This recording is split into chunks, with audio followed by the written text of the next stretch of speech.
What was turning you on about an 8-year-old? There are some of them that I don't even ever talk about. It would just be too upsetting. Even though I was only 8 years old, it was my turn to do it to him.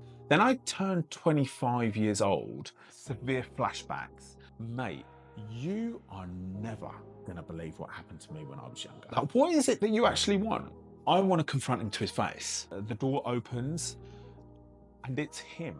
Jeremy, how are you today? I'm very well, thank you. That's good. Let's just jump right into it. Tell me a little bit about your childhood, how you grew up, things like that. So I grew up in a town called Colchester in Essex, and I moved to a new primary school from Crawley in London when I was 8 years old.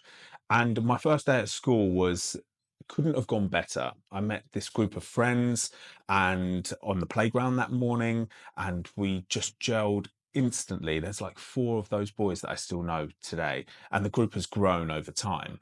Now, school life was going really well for me at that age, but at home, there were a few complications going on. My parents had recently separated, which meant that I was spending some time at my mum's house and some time at my dad's house. Now, at my dad's house, my dad was helping out a friend from work with accommodation. Now, this worked out really well for my dad's situation because my dad was a doctor, which meant that he was obviously very busy being a GP, needing to work late unexpectedly, or needed to even be on call overnight. And this person helping us out meant that there was some childcare around those situations. And this man was 35 years old, approximately the same age as my dad around that time. He was from Sri Lanka, which meant that they had something in common. Yeah. And I imagine that he was a companion for my dad because he'd recently separated from my mum.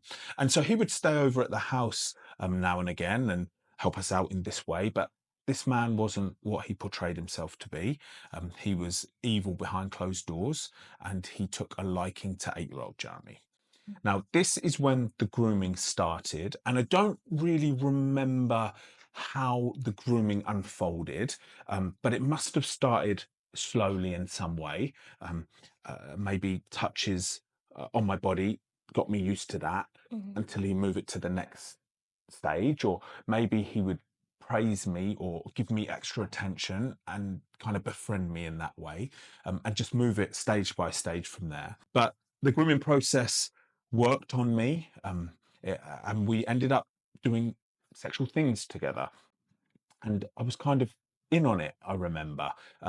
It was touching of the genitals, it was kissing, it was fondling, and I remember feeling okay with it. I remember it not being scary. I wasn't fearful of it. Maybe he had framed it to be something cool that we did, something that adults did, and maybe something that we need to keep a secret. And maybe I felt empowered through it. I don't really remember. But I've got this clear set of video snippets in my head of the different things that we used to do, some of his favorite things, and some of them are so horrific. There are some of them that I don't even ever talk about because people just wouldn't be able to take them. They just wouldn't be able to hear them. It would just be too upsetting. But one of the things that we would do that he moved it onto was oral sex. I remember when he would do it to me, it would feel almost tingly, warm. I have a body with genitals. Even though I was only 8 years old, the genitals still receive stimulation and give feedback. But I just remember when it was my turn to do it to him, that felt really uncomfortable. And that made me not want to be there. But I still never said anything. I knew it was to be kept a secret. I knew no one was to ever find out about it. So the abuse just continued and nobody did ever find out about it. It would happen when my dad was at work. It would happen in my room. Nobody ever saw it. Nobody ever suspected it. And young 8-year-old Jeremy just continued to be involved in it. Now, I believe it stopped when this man moved away. I believe that he qualified as a nurse. He was a training nurse initially, and he just moved town. And I would guess that it happened for approximately 2 years. And then I'm 10 years old, and I don't remember ever thinking, wow, that stopped. Maybe my brain was so clever in protecting me, it just packaged this thing up and buried it deep underground. Yeah. Which, if that was the case, if that is what happened, I'm very thankful to my brain for doing that, because it allowed me to just continue my life. Um, so I move into a secondary school when I'm 11 years old, and I'm confident and I'm energetic, and I found sport and I loved playing rugby, and I was captaining the rugby team at school, and I found boxing, and I had these mates that we were having such a great time with, and I wasn't ticking any of those stereotypical boxes Mhm. that we often think a child who's been through sexual abuse will be showing. Yeah. Um, I kind of broke those molds, and nobody suspected anything. There was no signs, and um, anybody that was in my life that maybe thought I probably missed it, they didn't miss anything, because Jeremy wasn't showing anything to Mhm. anybody.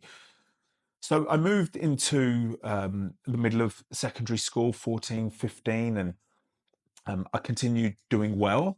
I come across a teacher who showed me some techniques, exam techniques, and he put it in such a logical way for me. And I was like, cool, I can just pass these exams. And so I started excelling in school. All of this time, when I turned 15, 16, I still kept the thing a complete secret. Now, one of the questions people ask me is, did you ever think about it? Yeah. And I don't think I did. But I think maybe when I started getting interested in girls, and doing things with girls, like the first kiss and the first touch, maybe subconsciously I thought about, wow, I've been in this situation before, but not enough maturity to actually deal with it. So I end up leaving school with really good grades. I end up taking that teacher's advice on, and excelling in my exams with GCSEs. I then end up moving town to another college, because outside of excelling in schools, I started getting in a bit of trouble outside of that. Um, I had a temperament to me. So did a lot of the friends that I was hanging around with. I was getting in a few fights here and there. I got in a bit of trouble with the police, but I was breaking the mold, because usually you associate somebody who's getting in trouble with the police with not doing well in school and that kind of Mhm. trend. But my mum actually moved me to a different town for my college, to get away from the trouble I was getting myself into outside of school. And looking back at it now, that was like horrendous leaving my mates, but it was actually good, because I could concentrate on my A level. And so I did that, and I got an apprenticeship in aerospace engineering at a fantastic company in Cambridge Mhm. called Marshall Aerospace. And I owe them so much, because that apprenticeship scheme was technical, it was difficult, it kept me focused, it was disciplined, and they trained me to be an aircraft designer of aircraft systems, structures, and parts.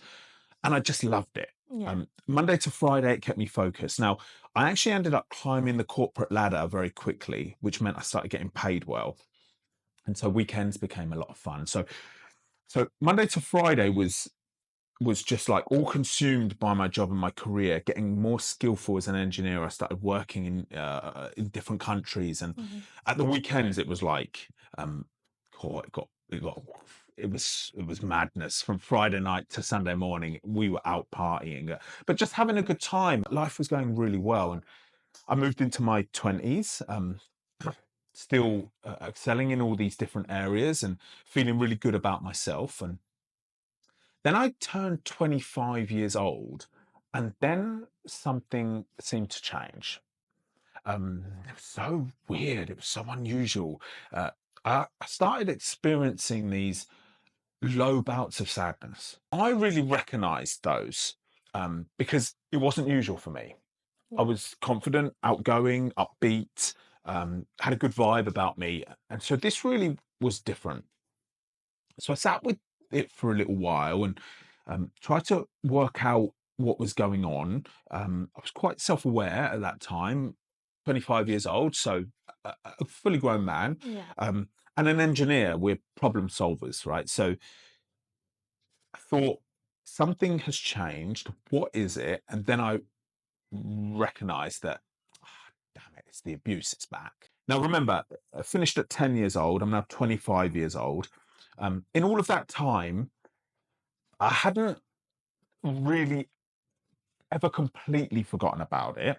Uh, Something would come up on the news that would remind me of it, but would trigger a memory, and that memory would come on strong, but I kind of just like push it away Mhm. and just continue my life. Like, I'm a young man, like, I don't want to address that. So maybe my brain was even just cleverly doing that for me.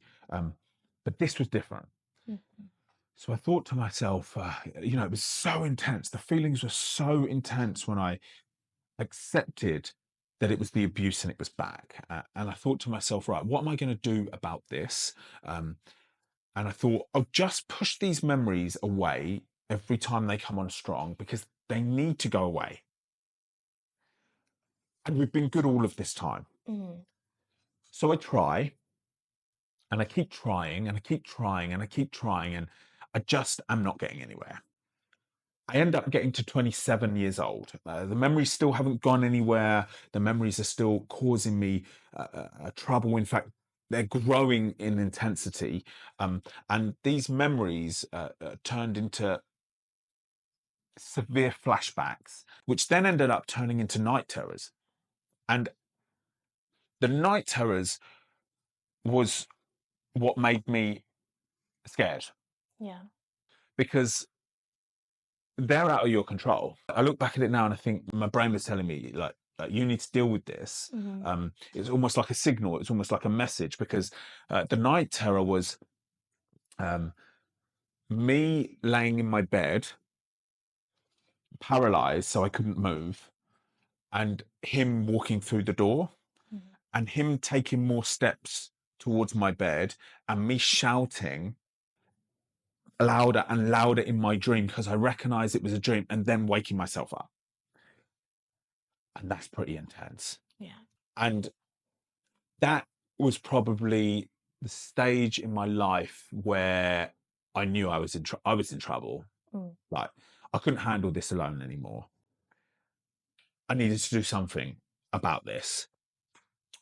And remember, I still hadn't spoken to anybody about it, and an idea came into my head that you should speak to someone about it.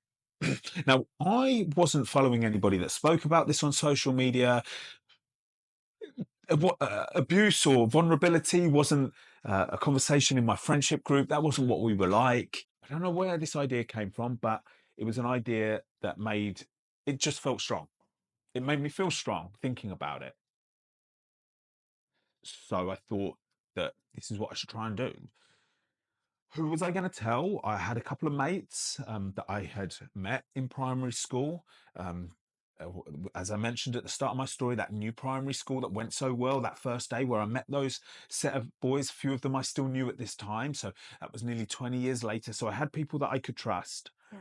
And I tried to tell the story. I tried to tell a friend. Maybe I was in the pub and we're sharing a drink, we're having a drink together, and just in my head, I'm like, just just tell him. Mhm. Just say it. And we're having a conversation about something completely different. But in my head, I'm not really in that conversation. I'm just attending to it. And the voice inside me is like, just say the words. Mhm. Just say it. Uh, I just couldn't do it. And I just remember I would get home that night, and after the intense, like, nearly doing it was over and I was on my own, I was like, why didn't you just say it? Mhm. Why didn't, what's wrong? I was scared. What's going to happen when I say something? I've never talked this out loud before. It's only Yeah. ever been in my head. How's my mate going to react? Once I've said something, there's no going back. Like, Mhm. it's out. What do I do after I've said something? They're all unknowns, but it's not just the fear around it, it's the embarrassment. Mhm. And it's so weird. I don't use the word shame because that doesn't suit for me. It's like, as a man, you're embarrassed. You're embarrassed because another man did those things to you. And of course, we know I was a child, so it wasn't my fault. Of course, we know that. But you got tricked. You Yeah. got manipulated. You got exploited. It feels weak, but I knew I needed to keep trying to say something. So I was in various situations after that. Maybe 3 months later, I think about doing it again, and then I couldn't. And then a month later, I'd think about doing it again, and I couldn't. But eventually, I managed to do it, and that was to a friend called Luke, and that was an intense moment. I just remember sitting him down and going straight in and saying, "Mate, you are never going to believe what happened to me when I was younger." And that is a true statement, because he literally had known me. Let's say I was 28 by then. I got into my new primary school when I was 7 to 8, so 20 years. So we'd known each other through being kids and having teddy bears, Mm. to first girlfriends, to first teenage years, to young men. And he was like, "What are you going on about?" And I told him, and he showed me all the emotions.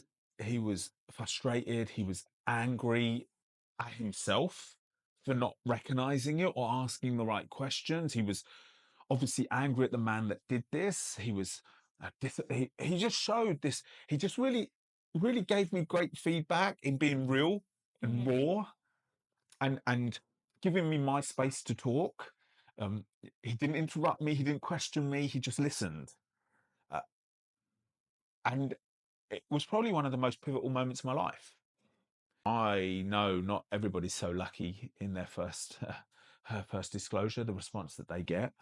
Now, I stayed round his that night. We were out right when I told him, and I remember the next morning waking up and saying to him, "Mate, you know what we talked about yesterday?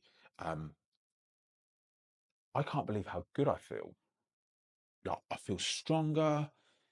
I feel lighter. I feel like a weight had been lifted off my shoulders." Mhm. And he said, "Obviously, that's amazing. And that if I need to tell anybody about it again, that he'll be there for me if I want him to come along. And if like just anything that I need to do around this, he'll be there for me." So my life had this new energy about it. I should put all of this into my career, uh, and I felt like what had happened to me in the past was now dealt with. And so I started getting these new goals for my career aspirations. I was a really skillful aerospace engineer by that point. And one of my colleagues that had taught me in my apprenticeship, so he was senior to me, I remember messaging him on LinkedIn and asking him where he'd gone. And he said to me, "You are never going to believe it. I've managed to get a job at McLaren Mercedes Formula One team," which was the team that Lewis Hamilton was driving for at the time. Mhm. And I was like, "What do you mean? Like, I didn't realize that was possible for us." And he said, "Aerospace industry is one of the top tier engineering industries within engineering. So if you become really skillful as an aircraft engineer, you can pretty much go wherever you want." And I couldn't think of anything better than being involved in the Formula One team, designing their race cars, and watching the Grand Prix on a Sunday and cheering for the team that you helped design that car. I set that as my goal and started working late into every night learning about race cars and Formula One. I was engrossed in that. But as the months went on, maybe 6 months later, I felt this urge to tell another person. Mhm. And so I told another friend, but I would tell him this second person in more detail about actually what happened, which was also pushing me Yeah. to really face the memories.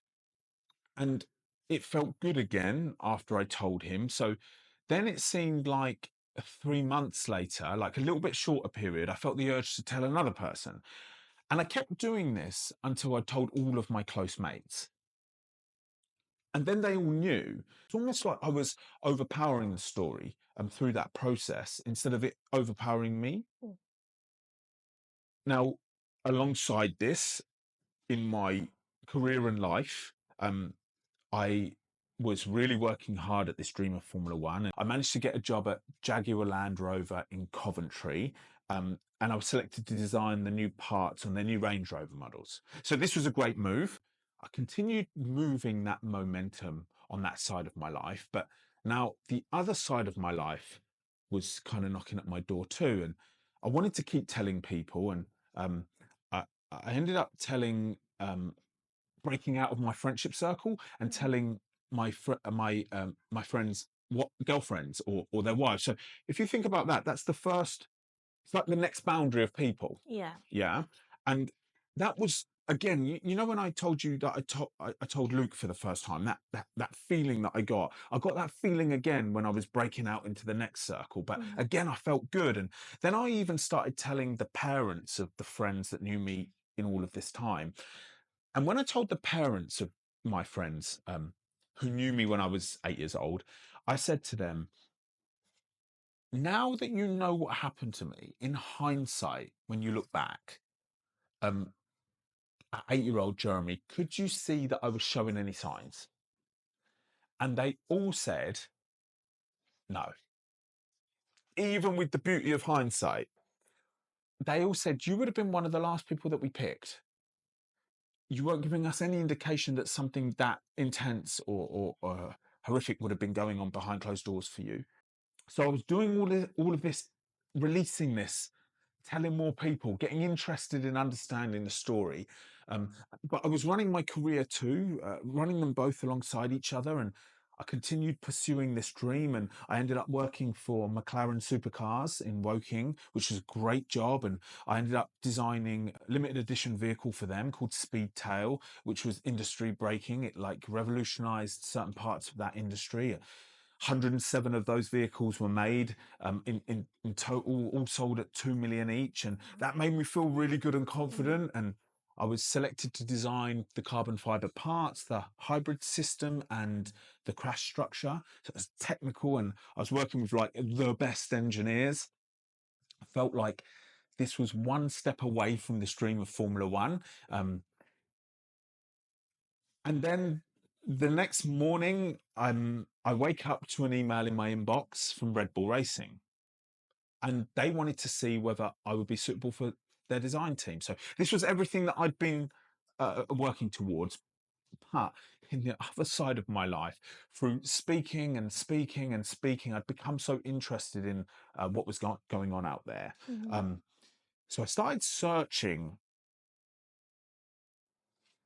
who else has this happened to? Yeah. Uh, and I found chat rooms, thousands upon literally thousands of people writing their stories. I found TikTok accounts, I found Instagram accounts that were dedicated to people sharing their stories. And I started reading through them, and I literally couldn't believe um, how many other people had been through something like me. Mhm. It, it just hit me like a ton of bricks. So that was alongside this interview opportunity that I had for Red Bull Racing. And throughout my career, I was so, um, you know, workaholic is probably the word. And I'd prepare for every interview, like over prepare for every interview, every question they could ask me, thinking about every possible answer I needed to give the best interview of my career. This was my big one shot. This was my big shot, Yeah. right? But through reading these chat rooms, I wasn't doing any of that. I My attention started to be drawn towards this subject. And so I ended up not doing any prep for the Red Bull interview. And I went and, like, needless to say, I didn't get the job. But I didn't care anymore by this point because I'd come across a story from an 80-year-old woman. And even as I tell this, this always breaks my heart. She spoke about how she was sexually abused as a child, and she never told anybody, none of her family, nobody that she knew. She only really came out in her elderly years, because she came from an era where you could not speak about this, even if you wanted to. You were Mhm. silenced. And she said how much it had hindered her life in so many different ways. And I felt so sad for her. And I thought to myself, you know what? I come from an era where you can speak about this, right? I come from an era where this is better received. And, I've had this incredible journey. Maybe I was around 30 years old by this point. I spoke out for the first time at 27. So 3 years I've been speaking on and off about this and Yeah. had this incredible response, positive response in myself too. I thought, I've got an opportunity here. And I thought, I should try and do something good with my story. Now, what that was, I wasn't sure at that point. But I thought I should take my story public. Now, at that point, so coincidentally, it's funny how life works out. I'd been to an open mic night in London, Mm. and I was so impressed by this open mic night. It was kind of like a poetry storytelling open mic night, and the audience was so supportive, and it was just like nothing I'd seen before. And I thought, you know what I could do? I could go around open mic nights telling my story. That would be how I could get it out into the public. Now, when I spoke to a couple of friends about this, they were like, you are crazy. Like, this is going to be the most intense thing you've ever done. But I felt like I was ready for it. I didn't get the job at Red Bull Racing because I didn't prepare enough. I'd finished the project at McLaren, and I decided that I wanted to go all in on this. Yeah. So I ended up selling everything that I had. I got all my money together. I had some really great savings from my career because I was being paid well, earning more than what I was spending. And I thought, you know what? I'm probably just going to use this money for a little while I'm not working and speak at as many open mic nights as I possibly can. And so that's what I began doing. Now, this was a crazy journey. I spoke at over 60 open mic nights over the couple of years. Some went brilliantly because they were spoken word open mic nights, poetry mic nights, where you had rows of seats, Mhm. people watching the performer, everybody was silent. And these would go really well. Everybody was hugely supportive. And what I was doing was I was seeing people's reaction. I was kind of understanding. This is what, when I look back at it now, what I feel the process as I was going through was. I was trying to gauge, like, where's the limits Mhm. with people? And you could see some people couldn't take it. They were looking down, or some people were so engrossed, and you could see those moments. So every time I would speak at another open mic night, I'd tailor for the next one. But some nights went so terribly because I was at places where I shouldn't have been. Mm. I was so like, I don't care where I go, I want to speak. And so even if the open mic night that was near me at that time was a pub, Yeah. which was mostly music, people having a drink and people chatting, I'd still go. And I should never have gone, right? Because I got some pretty bad audience reactions. So I had one pub cut my microphone halfway through and say, no more, no more.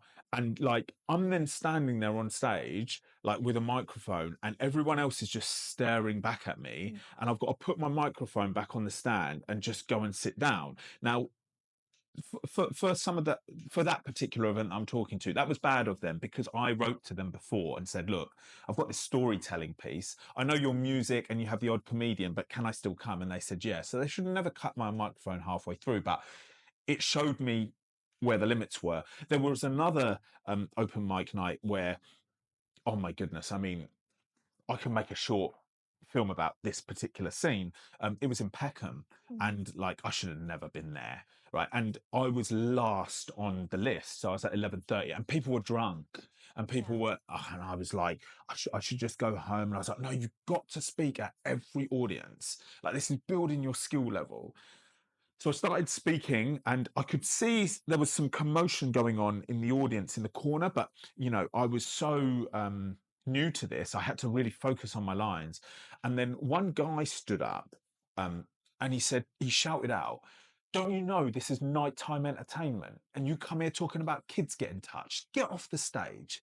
And I'm like, I just didn't know what to do. And then another member of the audience stood up and shouted at him and said, well, if we can't talk about it now, when can we talk about it? Mm. Which was a valid point. And then another member of and it just huge commotion started. And I decided, I don't need this. Like, I'm out of here. So I just picked up my bag, put my microphone back on the stand and walked out. So that was one hell of a journey. Now, within all of this, as I was doing this, it must have been probably an 18-month period before COVID hit. Mm. And that's what stopped it. I was continuing talking to my friends, and they were really worried about me. because I'd left this luxurious, high flying career where life was really good. I was now sleeping at friends and family's houses. I had full support from those people. I had like six spare keys, 6 keys of people's houses where people have been like, go do your thing, like stay here whenever you want. So I was staying in Birmingham actually. I had Mm. a place in Coventry, down in Surrey, down in Brighton, one in the centre of London. So I'd move around every 10 days Yeah. to not outstay my welcome anywhere. And then I'd hit all the open mics in that local area. But I was using all my money. Like I Mm. didn't have an income. I was spending all of my life savings. And people, my friends were worried about it. My family were worried about it initially. And I just said to them, look, I've just got this idea that I can really do something about this. But in all the conversations that were going on, my friends and me started talking about the man that did this. Where was he now? Was he doing it to more children? Two questions that I really started thinking about deeply. And I thought to myself, you know what? I need to find out where he is, who he is, and I need to confront him with this and say to him, if you are doing this to more children, you need to stop, like at the very least. Yeah. So how was I going to find him? I had his name, right? Now, my parents didn't know about any of this at this point. Okay. I'm at the start I've just left my job. I've told them that I'm going to take a little break, Yeah. right? So I've given them a story that isn't the truth. Um, so I start searching for this man online and I literally can't find him anywhere. But what I did manage to do was find his wife, and his wife was posting on Twitter, Mm. and his wife worked in a primary school and was posting the school that she worked at. So I had a location from that primary school, and I knew this man was a nurse. So, and look, as I tell this story, I think back to what my brain was doing at this time, and it feels a little bit dangerous. It feels a little bit out of control, but it wasn't out of control at the time. But you can really start seeing how sexual abuse affects different people in different ways. Mhm. Because we could say, I've had a fortunate journey through this, right?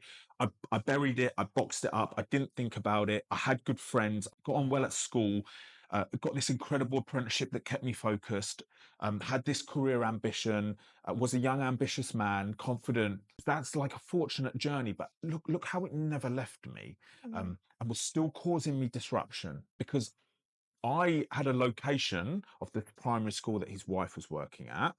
And I thought, well, maybe it's quite possible that he works at a hospital near there. Yeah. Like that's my first go-to. So I got in my car and I located all the hospitals and started walking into the hospitals and making some story up that I was his cousin and that I was trying to reconnect with him. Mhm. And I thought in my head before I did that, that's going to like somebody's going to be like, oh yeah, we know him. He's Doctor blah blah blah. He works here, or that's what I thought how I thought it would go. It obviously didn't go like that. Like the receptionists were like, yes, okay. Have you got any Mm. documentation? Obviously, GDPR is never going to Yeah. allow for this situation. So after going into like 6, 7 hospitals, I get back in my car and I'm driving home and I am devastated because I honestly thought I could get in front of him at his workplace so he can't run and he's like stuck Mhm. there, yeah. And I just felt I felt like my heart had been ripped out that this didn't work because now I had nowhere to go. Mm. How am I going to get in front of him? So in that moment driving home, I actually ended up pulling a U-turn and I thought, well, I'll just go to his wife's school. Now that's no good. And I ended up going to his wife's school, and I ended up speaking with her and telling her who I am and telling her that the police have been called and that I need him to come and speak with me. Now, when I say the police have been called, in all of this drama that was going on in my life, I had actually decided to call the police and report the crime. And that was an ordeal in itself because actually putting it official and reporting the crime was not an easy decision for me to make. And now you can see where the chaos is because I'm trying to find him and confront him, but I've also told the police now. So I'm kind of conflicting Yeah. like interest here. So I needed to calm down. I really did, but I was so driven to get this thing sorted out. And the police investigation started. They took my statement. They were excellent. Like they were so supportive with taking my statement on board. The statement took 3 hours to get through.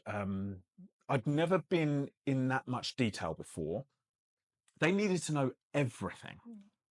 because this thing happened in the 90s, right?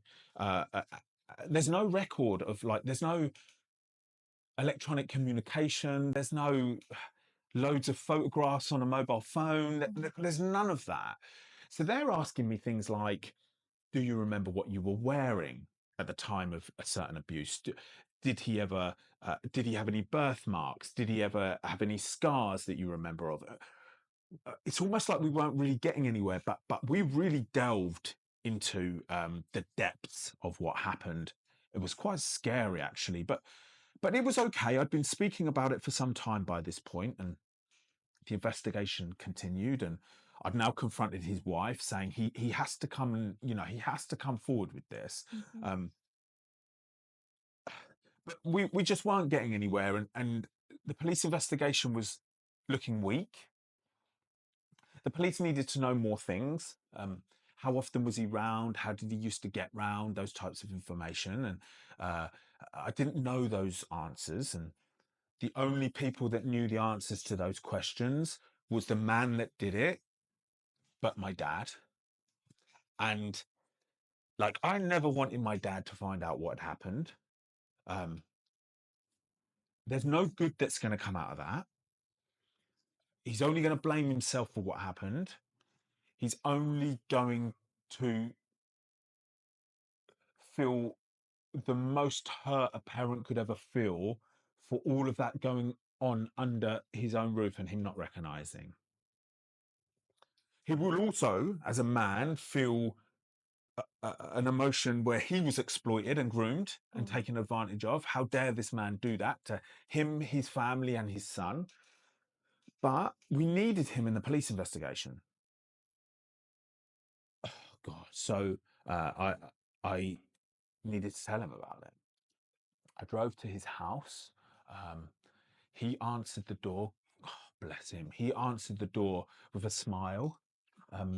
He used to love sitting at the kitchen table talking about what each other have got going on. I'm a 30-year-old man by this point. We're talking as men now. Mhm. And I went straight in and I said to him, Dad, you're just about to hear the most difficult thing you've ever heard. And I told him. Now, he pulled a face that I'd never seen before. Shock, almost like I can't believe it. And just a rush of, it must have been like a rush of something that was uncontrollable because he ended up he started like rocking back and forth uncontrollably, and he just let out this scream that I will never forget, that piercing scream. Now I decided that I should tell my mum too, so I drove to her house and the same thing happened. That exact, it was the exact same scream from my mum too. Now the police had enough information to continue. I could now speak to my parents about like all of this sabbatical that I was taking, that I was just taking a break from work. No, I told them what I was doing. Mhm. Um, that made them so worried and so concerned. I continued with this open mic thing. I then started investing all my savings into creating videos and films because I wanted to try to communicate like what had happened and show people like visually what had happened. So on the open mic scene, it's so creative. Like spoken word open mic nights are full of creatives. Yeah, so Yeah. people started to know me on the scene and say, "Look, I could help you create, turn that piece into like some visuals." And I was like, "Yeah, definitely." So I'm paying people, spending all of my money, and people were like, "What are you going to do about this?" And I was like, "I don't know. Stop asking me." Right? I just know I can create something that's useful. Yeah. The investigation went on for about 9 months to a year approximately, and they came back to me and they said that things weren't looking good. They actually ended up having to close the case. Right now, they closed the case because there's not enough evidence. Mm. Now, and that's because there isn't any evidence.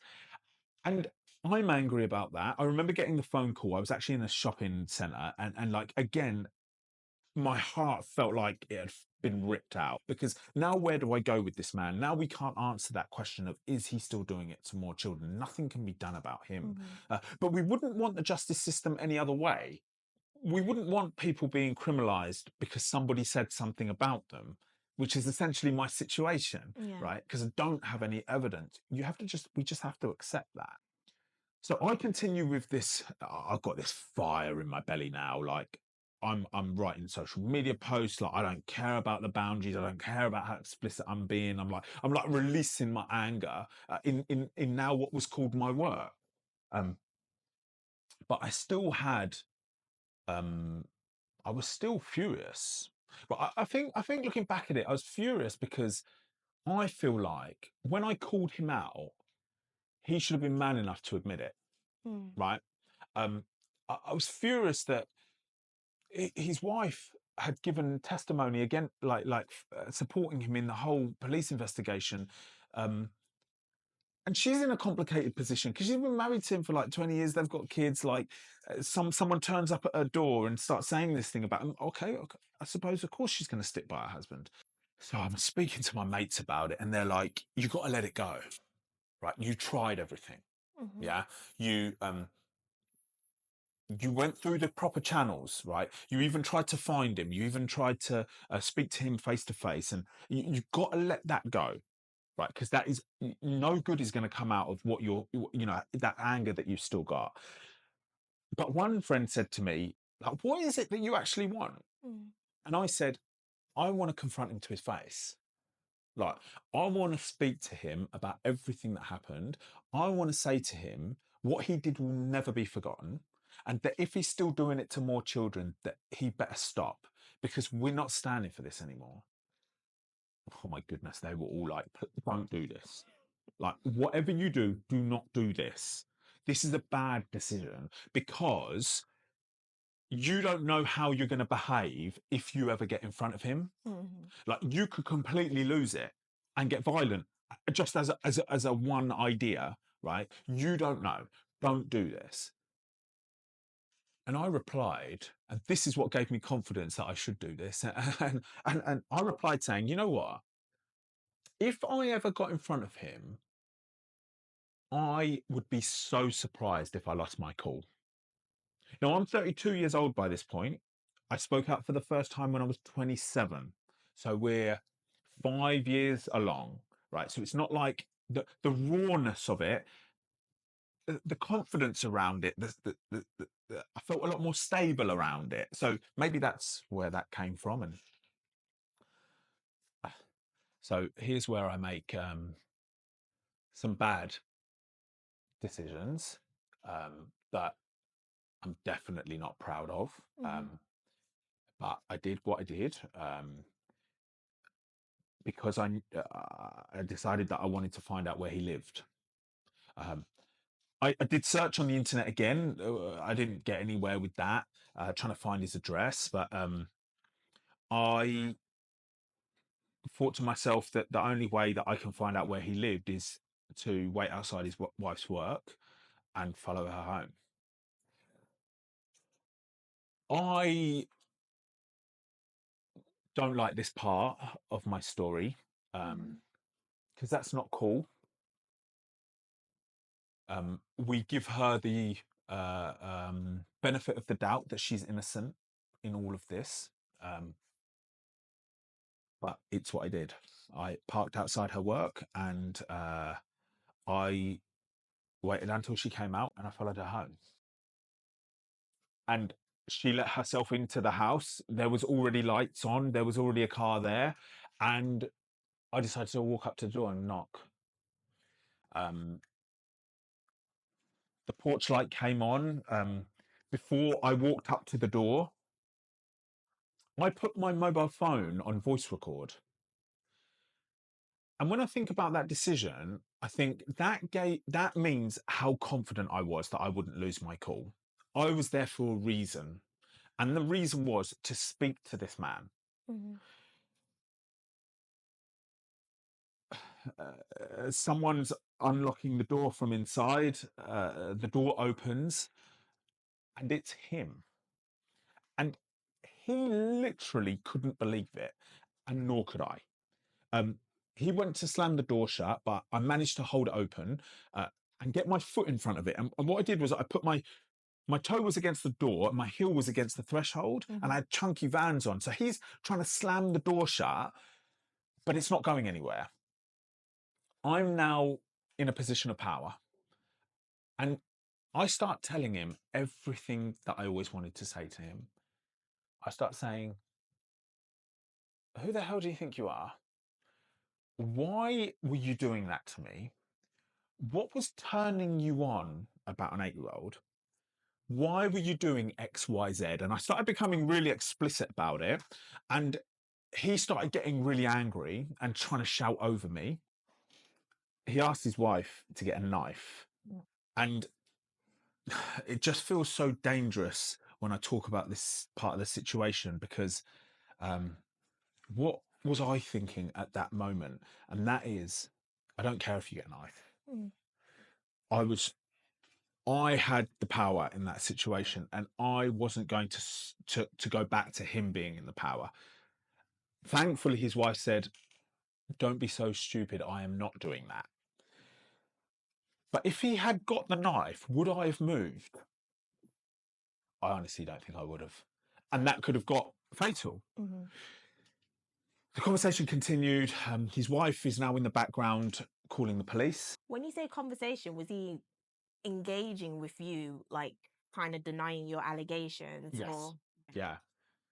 So in the conversation, he was saying, you're lying, you don't know what you're talking about, you're delusional, I didn't do anything like that, get out of my house, you've got your foot in my door, etc. So it wasn't a calm conversation. He was panicking, but I was just remaining calm, which is in the recording as well, which was on my mobile phone.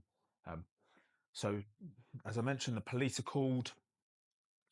I finished saying everything that I want to say to him. I'd like really exhausted it. And then I said, all right, well, where are the police? And he said, they're coming. So I said, I'll wait up the top of the drive. So I wait there. 3 police cars come screaming around the corner. I wave them in. Blue lights, sirens, the lot. And they come for me. And they come for me with an aggression, because it must have sounded like I had them at gunpoint on the phone. And they say to me, can you tell me what you're doing here? And I said, yes. That's the man that sexually abused me, and I've come to speak to him about it. And it honestly just changed everything, because that's not anyone's, lullaby. Like no one's using that one, right? That's obviously the truth. So they went and interviewed him and his wife. They then come and interviewed me, and then they said to me, they literally said, "We're so sorry, but him and his wife have decided to press charges against you. So we've got to arrest you." So they handcuffed me, emptied my pocket, saw the phone, and they were like, "What's this?" And I said, "Oh, I've recorded the whole thing for you. Just press stop on the voice record, and then you can use it as evidence." So, like, it's like, like they're like, "Okay, this is a bit not usually what we're used to." So I'm put in the back of the police car and taken to the station. I spend the night in the cell. I'm looking up at the ceiling, like they take my shoelaces out, the full works, right? And I'm looking up at the ceiling and I'm thinking, this isn't exactly where I thought I'd be. This isn't a good situation whatsoever. Mm. But thankfully, he didn't get the knife. Thankfully, he didn't slam the door in my face, because I don't know how I would have taken that if I didn't get my chance to Mm. actually speak to him. And I got to say everything that I always wanted to say to him, including, if you are still doing this, you better stop. So, okay, I'm just going to have to take the consequences. Now, I had to give, obviously, police interviewed me, and I was released the next morning, and then I was summoned to magistrates court. And I was being done for the charges were stalking, harassment, and assault. Now, the assault came from the red mark that I left in his chest when I pushed the door open and it hit him. Mm-hmm. The stalking was because of me following his wife home from work, and the harassment was all the contact I'd made with them. This was over COVID, so court kept getting adjourned. I had to go a couple of times, and then they had to dismiss it because they didn't have the right evidence. And some people would say this must have been like literally the most traumatic time with this hanging over your head, but it wasn't. And that's because I was doing such positive things with my videos and social media, helping people, encouraging people, telling them about this story, and doing good. So I think that balanced it out. It gave me a focus away from this court hearing that was over my head. Yeah. Now, eventually, we got our day in magistrates court. Um, the day was crazy. My solicitor said that, like, if you get done for the stalking and harassment, you're looking at 6 months in prison, which was a terrible start to my day. But the day started with the three judges really looking at me like I was a criminal. Like they're just constantly seeing people who have broken the law, right? Um, and his wife was first to be questioned in the dock. She had the curtain past her, and she sounded terrified. Like Mm. she don't want any of. If she is innocent in these circles, she don't need any of this in her life, Yeah. right? And she gave her testimony. If I could find out for sure that she's innocent in all of this and she's not covering up for him, she's not supporting him even though she knows he's guilty. Mm-hmm. If I could prove that for sure, I would love to say I'm sorry to her. I really would, and I would love to say I'm sorry for what I did.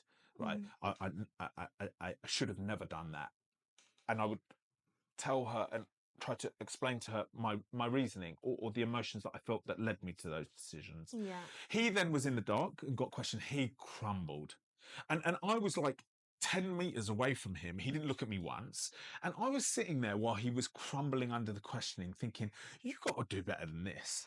This is like you got to bring your A game. This is like the most important day of your life."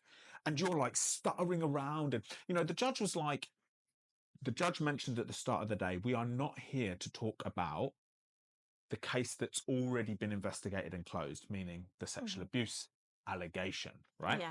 We're not here to discuss that. We're here to talk about you confronting this man at his door. But they asked this man, can you just for context tell us why this Jeremy was at your door? But of course, he can't answer that because then he's exposing himself. So he's like, I don't want to speak about that, he's saying. And the judge is like, well, it's okay. Like, we go through many cases of different variety in this. Nothing's shocking in this room. He just fell over, which gave me the confidence to stand in the dock. And like, I answered the question. I'm probably a bit too bolshy, actually. Like, I answered the questions like with strength because I wasn't just standing there for me. I felt like I was standing there for every single person that will never, ever be able to stand opposite the person that abused them in this way. Because again, I had the power.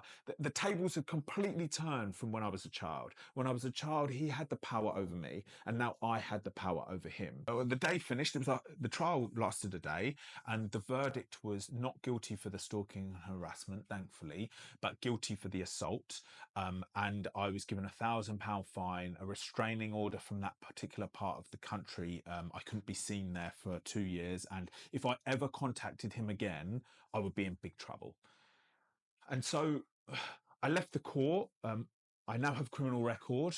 Not cool, not good. It's now on my DBS check. So when I go and speak in these schools, I have to explain that every time. So it's not cool. I kind of call it a mistake because I made many mistakes along the way, but I have to be at peace now. I did every single thing I could with regards to this man. I don't think as a society, we should be at peace, though, because there's still a man out there. We don't know what he's doing, so that should keep us up at night. How did you feel being in court?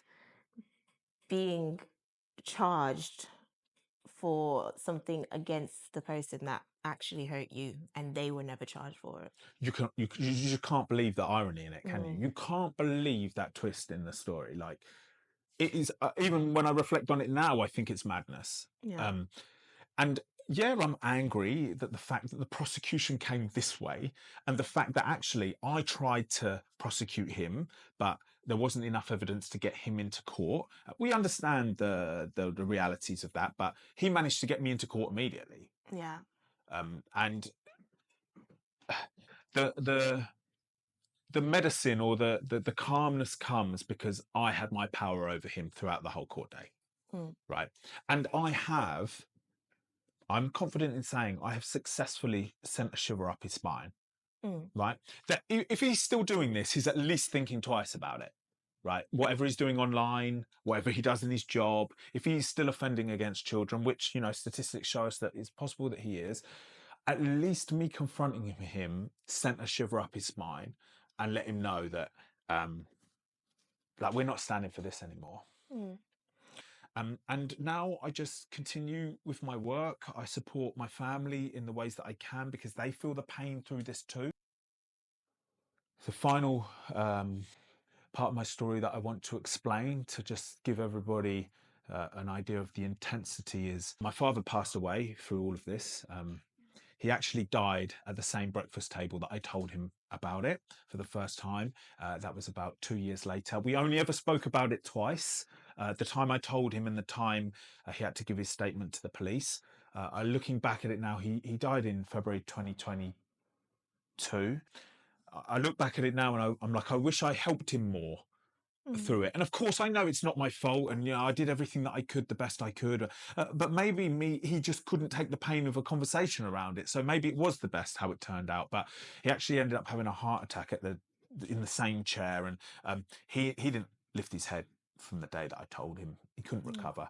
He was already had lots of troubles in his own mind. I'm not saying that this was the thing that Yeah. that led to the heart attack, but now that I'm a father myself, I know that this would have been one of the major things, Mm. right? Because I can now start to appreciate how much pain this would have caused him. We continue moving forward. We continue trying to inspire and empower other people that have been through this. We're trying to write a strong narrative. We're trying to change the laws. We're trying to change the way the justice system works now. I run platforms where I'm trying to really open the conversation about this topic, break down the stigmas, break down the taboos, because we don't need that anymore. It doesn't serve a purpose. We need to open this conversation. That's why I speak to young people in schools. That's why I do deliver training to teachers. And my mission, my overall mission, is to get this subject onto everybody's table. And I'm not going to stop until it's complete. There's a question I want to ask, Yes, and if please. you're No, please, please, uncomfortable. please. When you were a teenager, experiencing with the opposite sex, etc., did you being sexually assaulted by a man confuse you in your sexuality at all? So during my young teenage years, when I started getting with girls, Mm. there was never any confusion about sexuality, or even making a link that could have changed me, what happened to me when I was a child. So that wasn't even a Mm. consideration anywhere near my brain. Mm-hmm. But in my mid-20s, I mentioned I started thinking about this when I was 25. When I actually started speaking about this when I was 27, I started going through a very dark time of thinking, has it changed me? Mm-hmm. Has it made me gay? Was I always gay anyway, but that was just a situation that happened? Did it plant some kind of seed? Have I Mm-hmm. been ignoring something that's like, it was so dark. That was such a dark time.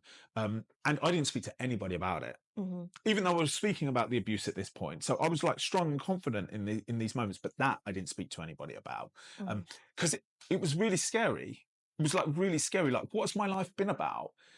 Now, I know a lot of people will be interested. Well, what was the result of that? Well, I'm married. I have a wife. We have a family, and that would have been something that my brain was doing, trying to work out what went on, because I mentioned during the abuse I was getting positive feedback, getting sensations, and it would have. I know that is not an uncommon thought process for a man to go through who has Yeah. been sexually abused by another man. As someone of a victim of sexual abuse by an older adult, what is it that you would tell parents or guardians? What is your go-to when you would say, don't do this, don't do that with your children in order to protect them Yeah. from predators? I want to encourage every parent to open a conversation with the young people in their home. It hasn't got to be a scary conversation, and it hasn't got to be orientated around any kind of sexual conversation, even that. It's about educating young people that if they ever feel uncomfortable with anything that's going on with them, with someone in their life, or something that's going on with them online, Mm-hmm. a situation that they feel that they're in that they can't get out of, or a situation that's giving them red flags, please come and speak to us about it. Mm-hmm. And you won't be in trouble about it. That's like the baseline conversation, because if we can get young people to feel confident to speak to their parents about something that they feel uneasy about, then we can stop things before it goes too far. But also we want to let young people know that if parents aren't somebody that you can speak to, which will be a lot of situations, Yeah. then you've got teachers who are highly trained in this, right? You've got great charities online like Childline, NSPCC. We want young people to feel like they can reach out. But when we start talking about prepubescent ages, so before teenage years, right, we want to let them know what the rules are Mm-hmm. around their personal space. Right. So it hasn't got to be about private areas. It hasn't got to be about genitals. They have a personal space, and sometimes they may feel a little bit uncomfortable with someone around that. That's fine. No problem. Come and speak to us about it. Right. We're here to help you. We're here to support you. A lot of people are worried about the conversation prepubescent ages. Mm. It's not a scary conversation. We're not ruining anybody's innocence. We're just giving young people the tools that they need to navigate the world that they live in, especially as they're all on the internet. Right, simple education. Now, obviously, as a 13-year-old, a 15-year-old, a 17-year-old, the conversation advances and evolves, and we talk to them about more specifics. But the youth and children need to know the rules, what's allowed and what isn't allowed, and where they can go if they suspect anything, and that they won't be in trouble if they come forward, and we are here to help them. Thank you. Thank you for coming down to the stool today. Really appreciate it.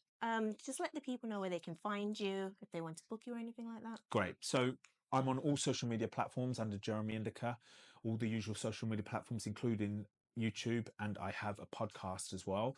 And I also run a movement called Something to Say, which you can find under Something to Say Official. And if you want to dive more deeper into my work, my website's jeremyindica.com. Thank you very much. That's a wrap. Thank you. Thank you. Oh, Okay. thank you.